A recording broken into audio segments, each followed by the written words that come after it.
Welcome to the AI for Career Success video overview by Curt Robbins. We're experts at AI coaching and helping professionals like you and your employees upskill in AI. Today, we're analyzing the Ignition News Conference, which was posted to the official NASA YouTube channel back on March 24, 2026. This presser detailed what amounts to a fundamental reset of U.S. space policy. This quote from NASA Administrator Jared Isaacman really sets the tone. It gets to the heart of the incredible urgency that's driving this new direction for the agency. It tells you that the timeline for maintaining leadership in space is shrinking and shrinking fast. So here's how we're going to break down this new strategy. We'll start with the context for this major reset, then look at the mandate that really forced this change. After that, we'll dive into the new focus on a moon base, how they plan to fund it, the technology needed to make it happen, and finally, how this all ties into the long-term goal, getting to Mars. Okay, let's get into the first piece of this. What we heard at this conference wasn't just some small tweak. No.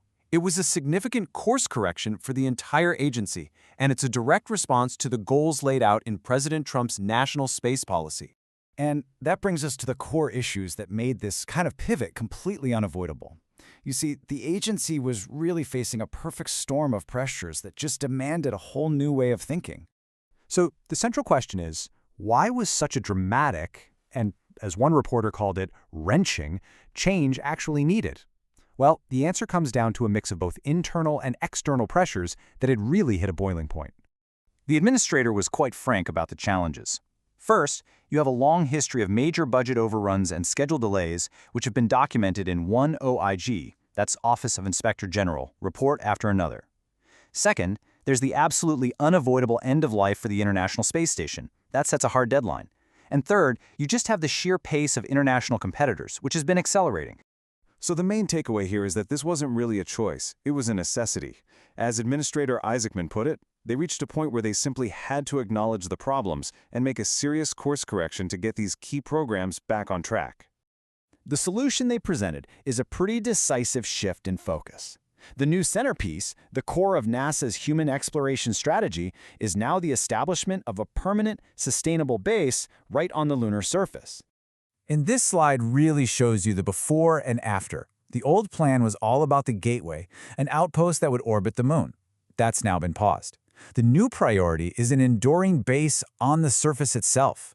This shift comes directly from the National Space Policy's mandate to move beyond just footprints and flags and to create a real, lasting presence. Now, of course, a vision this ambitious immediately brings up the money question. But the strategy here is interesting. It's not about asking for a bigger budget, but rather about reallocating the resources they already have with much greater focus and efficiency. Just for context, NASA's top-line budget for 2026 is about $25 billion. So that's the financial pool that all of these new initiatives have to be funded from. This quote really gets to the core of their financial plan. The administrator is arguing that the issue isn't the size of the budget, but how it's being spent. The strategy is to repurpose funds from programs that are now on pause, like Gateway, and to concentrate those resources on the primary goal of a moon base. So how is this all going to be accomplished? Well, this new vision really depends on two critical pillars: a much deeper integration with the commercial space sector and the fast-track development of key new technologies. That imminent retirement of the ISS is a huge driver for commercial partnerships. With its end date now fixed, NASA has to ensure there's no gap in America's ability to operate in low Earth orbit, and this has created a very urgent need for a commercial replacement to step in. To solve this, NASA laid out two potential paths for the industry. The first is a fully commercial model. In this scenario, private companies would own and operate the stations, and NASA would just be one of many customers. The second is what they call a NASA-anchored model, which is a more incremental approach where NASA funds a core module to help de-risk the investment for its commercial partners. On the technology side, a few programs are absolutely critical. You have the SR-1 mission, which is going to test nuclear propulsion. The Commercial Lunar Payload Services Program, or CLPS, will be scaled up to provide frequent and, importantly, affordable transit to the moon. And there will be a major focus on in-situ resource manufacturing, basically learning to live off the land by using materials found on the moon itself. Now, it's really important to understand that the moon base is not the final destination. The entire lunar initiative is being framed as an essential proving ground. It's the place where we will develop and test all the technologies needed for the actual long-term goal, sending humans to Mars. This timeline really lays out the logical progression. The realignment happening right now enables affordable lunar access in the near term. That access then allows for the construction of a moon base in the midterm. And ultimately, all the experience and technology that's proven on the moon will be applied to make human missions to Mars a reality in the long term.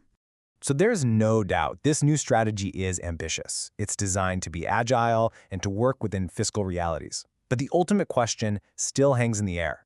Can the agency successfully navigate the immense technical, budgetary, and political hurdles that stand in the way of finally establishing a permanent human presence beyond our home planet?